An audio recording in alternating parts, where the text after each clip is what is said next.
साल 2011 क्रिकेट के इतिहास का वो साल जो शायद ही कोई भारतीय फैन भुला पाए। भारत की ही सरजमी पर क्रिकेट का ये महाकुंभ खेला जा रहा था। भारतीय टीम लगातार बेहतर परफॉर्मेंस कर रही थी। ऐसे में 28 साल के सूखे को खत्म करने का सपना लगभग हर भारतीय फैन ने देखना शुरू कर दिया था। भारतीय टीम भी क्रिकेट इतिहास के चुनिंदा खिलाड़ियों से भरी हुई थी। क्रिकेट के कुछ दिग्गजों का मानना था कि भारतीय टीम नॉकआउट मुकाबलों में ज्यादा संघर्ष करेगी, लेकिन उसके विपरीत भारतीय टीम ने ऑस्ट्रेलिया और पाकिस्तान जैसी टीमों को नॉकआउट मुकाबलों में धूल चटाकर अपनी दावेदारी पेश कर दी। क्रिकेट के इस ताज को उठाने से टीम इंडिया महज एक कदम की दूरी पर मौजूद थी, लेकिन फाइनल में श्रीलंका पहले से ही विराजमान होकर भारत का इंतजार कर रही थी। श्रीलंका टीम भी नॉकआउट मुकाबलों में न्यूजीलैंड और इंग्लैंड जैसी टीमों को हराकर फाइनल तक पहुंची थी। श्रीलंकाई टीम में भारतीय टीम से कहीं ज्यादा आक्रामक खिलाड़ी भी मौजूद थे।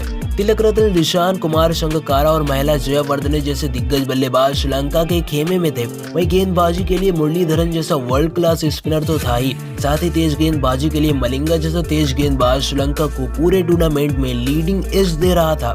तो तैयार हो जाइए फाइनल के उन लम्हों को एक बार फिर से महसूस करने के लिए। आप देख रहे हैं हमारी सबसे खास documentary the final battle of team India. Bharat और श्रीलंका की टीमें वानखेड़े के मैदान पर उतर चुकी थी। श्रीलंकाई टीम ने पहले टॉस जीतकर बल्लेबाजी करने का फैसला लिया। उपुल थरंगा और दिलशान की जोड़ी बल्लेबाजी करने के लिए आती है।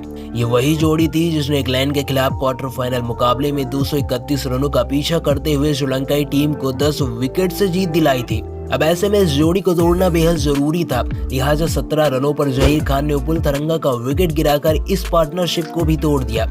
इसके बाद संगकारा और दिलशान ने मिलकर श्रीलंकाई पारी को धीरे धीरे आगे बढ़ाया। दोनों ही बल्लेबाज क्रीज पर सेट हो चुके थे, लेकिन 17वें ओवर में हरभजन सिंह ने दिलशान को बोल्ड करके श्रीलंका की इस साझेदारी को भी तोड़ दिया। 20 ओवर में श्रीलंकाई टीम 83 रन पर 2 विकेट गंवा चुकी थी, लेकिन श्रीलंकाई टीम इतनी जल्दी हार मानने वाली भी नहीं थी। लिहाजा श्रीलंकाई बल्लेबाजी के स्तंभ महिला जयावर्धने ने एक शतकीय पारी खेलकर भारतीय गेंदबाजों की हालत खराब कर दी और अंत में तिशारा परेरा ने 9 गेंदों में 22 रनों की तूफानी पारी खेलकर श्रीलंका को 274 रनों के स्कोर तक पहुंचा दिया। अब भारत को इस स्कोर को चेस करने के लिए श्रीलंकाई गेंदबाजों की अग्नि परीक्षा के सामने गुजरना था। भारत की ओर से सहवाग और सचिन की जोड़ी से ऐतिहासिक पारी की शुरुआत करने आती है, लेकिन मलिंगा जैसे गेंदबाज के रहते भारत के लिए इस स्कोर को चेस करना आसान नहीं था। मलिंगा ने पारी की दूसरी ही गेंद पर सहवाग का विकेट चटकाकर भारतीय उम्मीदों को खारिज कर दिया। 0 रन पर भारत अपना पहला विकेट गंवा चुका था। ऊपर से फाइनल मैच का दबाव भारतीय बल्लेबाजों के लिए चिंता का विषय था। सभी क्रिकेट के भगवान सचिन से ही सारी उम्मीदें लगाए बैठे थे। इस मैच में उनका बल्ला चलना बेहद जरूरी था। श्रीलंकाई टीम भी इस बात को अच्छे से जानती थी, लिहाजा मलिंगा ने एक बार फिर से अपनी घातक गेंदबाजी के दम पर सचिन तेंदुलकर को भी पवेलियन की राह दिखा दी। भारतीय टीम अब 31 रनों पर अपने 2 महत्वपूर्ण विकेट गंवा चुकी थी। स्ट्राइक पर गौतम गंभीर और विराट कोहली मौजूद थे। दोनों ही बल्लेबाजों ने धीरे धीरे भारतीय पारी को आगे बढ़ाना शुरू कर दिया।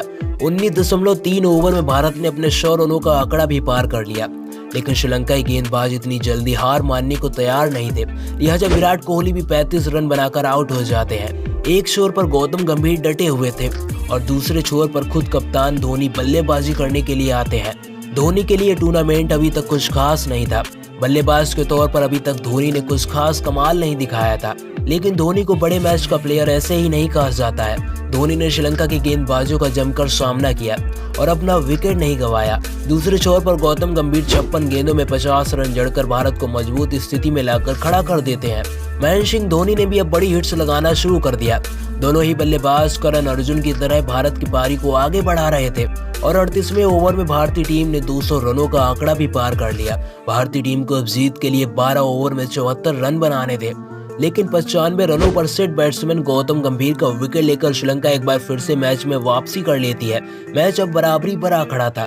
दोनों टीमों में से कोई भी टीम अब इस कप को उठा सकती थी, लेकिन दुनिया का सबसे बेहतरीन फिनिशर अभी क्रीज पर मौजूद था।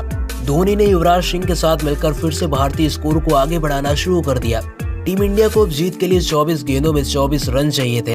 भारत अब स्कोर के बेहद करीब आ चुका था। श्रीलंकाई टीम भी अब जान चुकी थी कि भारत इस मैच को अब जीत चुका है, लिहाजा उन्होंने भी अब हथियार डाल दिए थे और 49वें ओवर की दूसरी गेंद पर छक्का लगाकर धोनी ने एक नया कीर्तिमान भी स्थापित कर दिया।